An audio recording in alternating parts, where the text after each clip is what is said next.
அன்பானவர்களே, நாம் ஒவ்வொருவர்களும் மிகவும் கவனமாக இருக்க வேண்டும். எமது பெற்றோர்களுடைய உள்ளங்களை நாம் காயப்படுத்தக்கூடாது.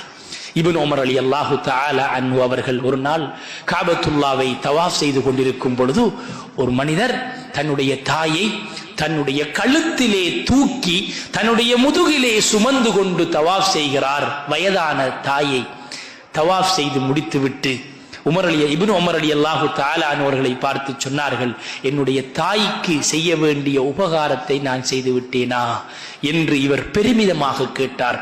அதற்கு இப்னு உமர் ரலியல்லாஹு தஆலா அவர்கள் சொன்னார்கள், உன்னுடைய தாய் உன்னை பெற்றெடுக்கும் பொழுது பிரசவ வேதனையும் போது அவர்கள் மூச்சு திணறிய அந்த ஒரு மூச்சுக்கு நீ செய்யக்கூடிய உபகாரம் போதாது என்று சொன்னார்கள்.